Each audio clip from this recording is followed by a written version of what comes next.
नमस्ते दोस्तों, आज हम आपके लिए बहुत ही शानदार कहानी लेकर आए हैं जिसका नाम है भगवान बुद्ध की प्रेरणादायक कहानी सच्ची खुशी का रहस्य।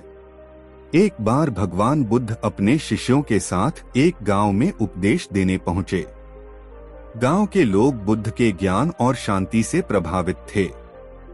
उनमें से एक व्यक्ति ने बुद्ध से पूछा, भगवान, मैं अपने जीवन में बहुत परेशान और दुखी हूँ।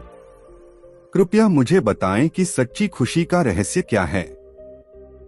बुद्ध मुस्कुराए और बोले, कल सुबह तुम सब गांव के पास वाले तालाब के पास आना। वहां मैं तुम्हें इस सवाल का जवाब दूंगा। पानी में पत्थर फेंकने का पाठ। अगली सुबह सभी लोग तालाब के पास इकट्ठा हो गए। बुद्ध ने एक शिष्य को पास से पत्थर लाने को कहा। फिर उन्होंने उस पत्थर को तालाब में फेंक दिया। पत्थर पानी में गिरा और तालाब में लहरें बनने लगीं। बुद्ध ने पूछा, तुमने क्या देखा? लोगों ने कहा, भगवान, हमने देखा कि पत्थर पानी में डूब गया और लहरें चारों ओर फैल गईं।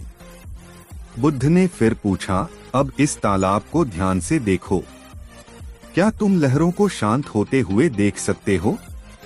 सभी ने तालाब की ओर देखा और देखा कि धीरे धीरे लहरें गायब हो रही थीं और पानी शांत हो गया था।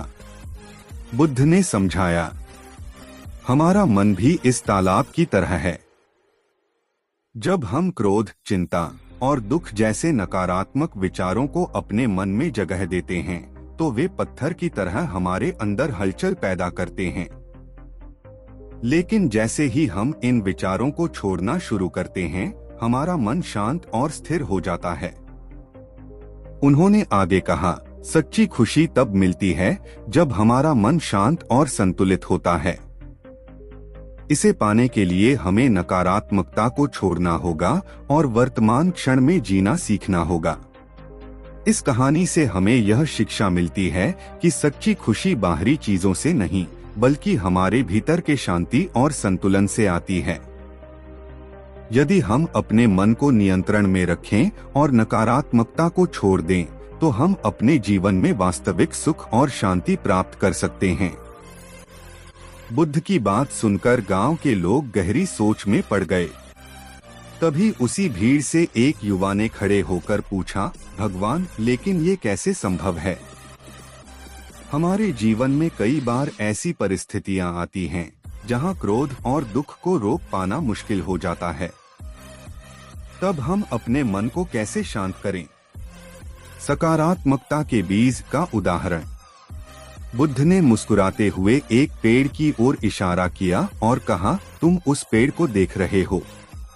क्या तुम जानते हो कि यह इतना बड़ा और हरा भरा कैसे हुआ? युवक ने कहा, भगवान, बीज बोया गया होगा और उसे समय समय पर पानी, धूप और पोषण दिया गया होगा। बुद्ध ने सिर हिलाया और बोले, सही कहा। लेकिन अगर उस बीज के स्थान पर कांटेदार झाड़ी का बीज बोया गया होता, तो क्या वह भी ऐसा सुंदर पेड़ बन पाता? युवक ने उत्तर दिया, नहीं भगवान। बुद्ध की शिक्षा। बुद्ध ने समझाया, हमारा मन भी एक खेत की तरह है। इसमें जो बीज हम बोते हैं, वही हमारी सोच और भावनाओं में फलता फूलता है। अगर हम क्रोध, चिंता और घृणा के बीज बोते हैं, तो हमारा मन उसी से भर जाएगा। लेकिन अगर हम प्रेम, सहानुभूति और धैर्य के बीज बोएं, तो हमारा मन शांति और सुख से भरा रहेगा। बुद्ध ने सभी से कहा, हर दिन अपने मन को सकारात्मकता के बीज से भरने की कोशिश करो। जब भी क्रोध या दुख तुम्हारे मन में आए, उसे पहचानो और उसे धीरे धीरे छोड़ दो।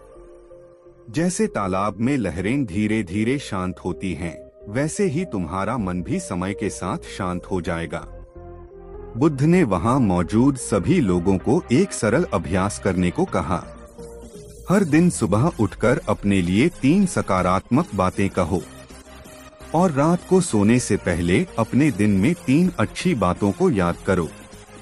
यह अभ्यास तुम्हारे मन को सकारात्मकता की ओर ले जाएगा।